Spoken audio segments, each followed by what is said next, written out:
स्तंभ है उसका पूरा कर्तव्य आप सब निभा रहे हैं और लोकतंत्र के महायज्ञ में आप सबकी भी बहुत बड़ी भूमिका है और लोकतंत्र का महायज्ञ चल रहा है और मैं पानीपत की इस महान भूमि पर आया हूँ, ऐतिहासिक भूमि पर आया हूँ, देवभूमि से इस भूमि पर आया हूँ और ये भूमि कई मायनों में ऐतिहासिक है।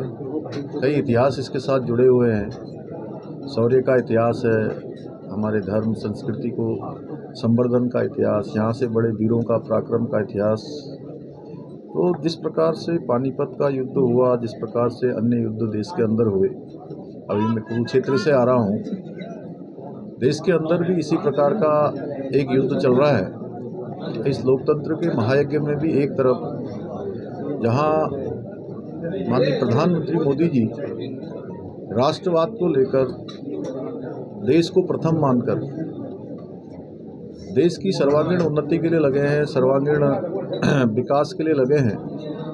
भारत दुनिया का नेतृत्व करने वाला भारत बने, भारत सिरमौर भारत बने, आने वाले समय में भारत दुनिया का विकसित भारत बने, उसके लिए लगातार उनका प्रयत्न जारी है। पिछले 10 वर्षों से प्रधानमंत्री के रूप में उन्होंने अनेक ऐतिहासिक कार्य किए हैं, अनेक ऐतिहासिक निर्णय लिए हैं और ऐसे निर्णय लिए हैं जिनकी प्रतीक्षा देश की आज़ादी से लेकर लगातार देश की जनता करती रही। चाहे वो कश्मीर में धारा 370 का समाप्त करना हो, 3 तलाक जैसा जो कुप्रथा का कानून है उस कुप्रथा से मुस्लिम बहनों को मुक्ति दिलाना हो, या देश के अंदर नागरिकता संशोधन विधेयक पारित करना हो या उसको लागू करना हो, या देश की सीमाओं पर देश के सैनिकों पर हमला करने पर या सर्जिकल स्ट्राइक हो,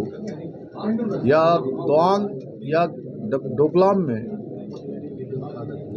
दूसरे देश के सैनिकों के द्वारा हमला किए जाने पर उनको मुंहतोड़ जवाब दिया जाना हो, सर्जिकल स्ट्राइक करना हो, नारी शक्ति बंधन विधेयक संसद के अंदर लाकर सभी विधायिका में 33% का आरक्षण भविष्य के लिए सुनिश्चित करना हो, या हमारे आराध्य देव भगवान श्री रामचंद्र जी का अयोध्या में प्राण प्रतिष्ठा के साथ मंदिर बनना है। ये अनेक ऐतिहासिक निर्णय माननीय प्रधानमंत्री मोदी जी के नेतृत्व में देश के अंदर लिए गए हैं। गरीब कल्याण और सुशासन के भी अनेक कार्यक्रम देश में चलाए गए हैं। 2014 के बाद देश में ऐसी योजनाएं लागू की गई हैं जो योजनाएं वास्तव में एक सामान्य व्यक्ति, गरीब व्यक्ति और समाज के अंतिम छोर में खड़े हुए लोगों को आगे आने के लिए जो मदद करते हों, सहायता करते हों, वो योजनाएं देश के अंदर लागू की गई हैं। चाहे वो जनधन योजना से अगर शुरू करें, जनधन योजना है, किसान समृद्धि योजना है, किसान सम्मान निधि है, या आयुष्मान भारत योजना है, जल जीवन की मिशन योजना है, उज्ज्वला योजना, स्वच्छ भारत अभियान जिसमें इज्जत घर बनाए गए हों, प्रधानमंत्री आवास योजना हो, या लखपति दीदी योजना हो, अनेक योजनाएं, या कोरोना महामारी में वैक्सीन देने से लेकर, निःशुल्क वैक्सीन से लेकर अन्न की जो योजना चली थी मार्च 2020 में, वो योजना लगातार निरंतरता से अगले 5 सालों के लिए भी बढ़ा दी गई है। ऐसी अनेक योजनाएं देश के लिए समर्पित की हैं। निश्चित रूप से हर वर्ग के उत्थान के लिए इन 10 वर्षों में काम हुआ है और समर्पित भाव से माननीय प्रधानमंत्री जी काम कर रहे हैं।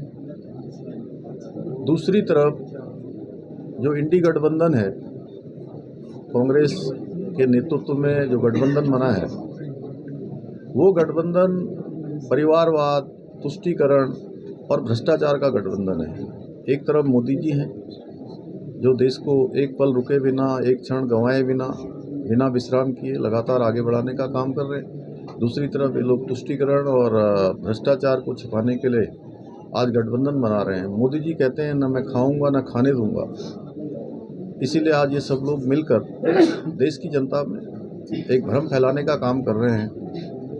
एक तरफ कौरव रूपी ये इंडी गठबंधन है तो दूसरी तरफ माननीय प्रधानमंत्री जी के नेतृत्व में ये राष्ट्र को आगे बढ़ाने वाला एनडीए है। तो देश की जनता में, चूँकि मुझसे इन्होंने पूछा था शुरू में कैसा माहौल चल रहा है, मैं देश के अनेक राज्यों में गया हूँ, अनेक जगह पर गया हूँ। वहाँ जाने के बाद मैं कह सकता हूँ कि इस समय हर वर्ग माननीय प्रधानमंत्री मोदी जी को तीसरी बार प्रधानमंत्री बनाने के लिए चुनाव के मैदान में स्वयं आगे आ रहा है। और 5 चरणों में चुनाव हो गया है, 2 चरणों का बचा है। वो 2 चरणों में जो चुनाव होना है उसमें भी लोग मतदान दिवस की प्रतीक्षा कर रहे हैं और प्रधानमंत्री जी को फिर से प्रधानमंत्री बनाने के लिए लोकतंत्र के महायज्ञ में अपना योगदान करना चाहते हैं।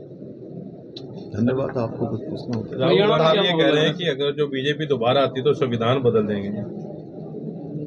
देखिए, राहुल गांधी जी बहुत सारी बातें बोल रहे हैं, अलग अलग दिन अलग अलग बातें बोलते हैं, लेकिन संविधान बदलने जैसी बात कुछ भी नहीं है, क्योंकि भारतीय जनता पार्टी और एनडीए 2014 से लेकर 2024 तक पिछले 10 सालों में पूर्ण बहुमत की सरकार के साथ है और लगभग 400 के करीब समर्थन वाली सरकार में है। जो 400 की बात हम इस बार भी कर रहे हैं, 400 पार की बात है, 400 पार हमारा संकल्प है। तो संविधान के प्रधानमंत्री मोदी जी भी बहुत बड़े संविधान को मानने वाले हैं, संविधान का सम्मान करने वाले हैं। ये केवल और केवल जनता में भ्रम फैलाने के लिए इस प्रकार की बातें की जा रही हैं और अपनी निश्चित हार उनको दिखाई दे रही है। देखिए, पूरे देश के अंदर आज कांग्रेस की स्थिति क्या हो गई है, ये इस बात से आप सब लोग इसका प्रत्यक्ष उदाहरण हमारे सामने है कि कांग्रेस पार्टी के परिवार की या गांधी परिवार की जो परंपरागत सीट थी अमेठी, उस सीट पर वो चुनाव लड़ने की हिम्मत नहीं कर पाए, वहाँ से पलायन कर गए। तो आप स्वयं अंदाज़ा लगा लीजिए कि जो कांग्रेस के युवराज अपनी परंपरागत सीट से नहीं लड़ रहे हैं, तो कहीं ना कहीं उनको हार दिखाई दे रही है। जी, हरियाणा की बात करते हैं। यहाँ इस बार देश की भी बात है हरियाणा की, ना कोई लहर ना हवा है। बीजेपी ने टारगेट सेट किया कि 10 की 10 सीटें जीतनी है, जबकि आज 10 की 10 सीटों पर तकरीबन सभी जगह कांग्रेस का मुकाबला है बीजेपी से। देखिए, आपको ऊपर ऊपर मुकाबला दिखाई दे रहा होगा। मैं भी हरियाणा में काफ़ी सारे स्थानों पर जा चुका हूँ और यहाँ पर भारतीय जनता पार्टी पुराना इतिहास दोहराएगी और जो आम जनता है, सामान्य जनता है और हर वर्ग यहाँ भी मोदी जी को प्रधानमंत्री बनाने के लिए फिर से अपना इतिहास दोहराएगा, फिर से 10 सीटें माननीय प्रधानमंत्री जी को प्रधानमंत्री बनाने के लिए जिताएगा। दामी जी, आपको आपके शासनकाल को 7 साल हो चुके हैं और 4 धाम यात्रा के लिए अभी तक जो है कोई ऐसे ठोस वो नहीं बन पाई है योजना कि जिससे जो है वो जो श्रद्धालु हैं उनको सुविधा। तो एक बात बताऊं कि 4 धाम यात्रा एक प्रकार की अलग यात्रा है, बहुत कठिन यात्रा 4 धाम यात्रा होती है। बहुत सामान्य सड़कों से वो यात्रा नहीं होती, पैदल यात्रा है, केदारनाथ की हो, यमुनोत्री की हो, और उसके लिए पूरे साल भर वहाँ का प्रशासन, वहाँ की सरकार संपूर्ण व्यवस्था करती है और हर वर्ष 4 धाम आने वाले यात्रियों की संख्या हर वर्ष बढ़ती जाती है। इस वर्ष पिछले 9 दिनों में अभी तक 4 धामों में 7 लाख लोगों ने दर्शन कर लिए हैं, जो अपने आप में आज तक का सबसे बड़ी संख्या है। उसके बावजूद भी क्योंकि हमारा ये मानना था कि जितने लोग भी देश के 4 धाम यात्रा के लिए आते हैं उनके दर्शन अवश्य हों, लेकिन अत्यधिक भीड़ होने के कारण, अत्यधिक संख्या होने के कारण से, क्योंकि यात्रियों की सुरक्षा हमारे लिए प्राथमिकता है। हमने अभी ऑफलाइन जो रजिस्ट्रेशन थे वो बंद हो गए, यात्रा सुचारू रूप से चल रही है। मैं सभी से निवेदन करता हूँ, आप सबके माध्यम से भी, कि यात्रा शुरू करने से पहले अपना रजिस्ट्रेशन जरूर करवा लें। बिना रजिस्ट्रेशन के अभी यात्रा न करें, क्योंकि यात्रियों की सुरक्षा हमारी प्राथमिकता है। सर, हरियाणा में बीजेपी के प्रत्याशियों का विरोध भी हो रहा है, इसमें मनोहर लाल भी नहीं बच पाए, उनका भी कई बार जो है विरोध हुआ है।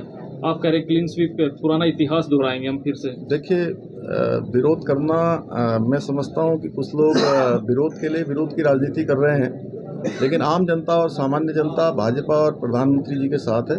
यहाँ 10 की 10 सीटें जीतेंगी मैं देवभूमि से आकर ये दावा नहीं कर रहा हूँ, ये बिल्कुल यहाँ की हकीकत आपके सामने बयान कर रहा हूँ। सर ये वन संपदा आखिरी को समय में बचाने के मुख्यमंत्री लिए का बदला अब जाना आप क्या? इसलिए आप दूसरों को ये पूछ लें। एक- आप अलग से पूछ लें। वन संपदा को आखिरी बचाने समय के में लिए मुख्यमंत्री का बदला जाना क्या आने वाले विधानसभा चुनाव में क्या उसको फ्रूटफुल नतीजे मिलेंगे या उसका बहुत बढ़िया। देखिए, अभी तो लोकसभा जीतेंगे, उसके बाद विधानसभा जीतेंगे। दामी जी वन संपदा को बचाने के लिए आपने क्या योजनाएं बनाई है?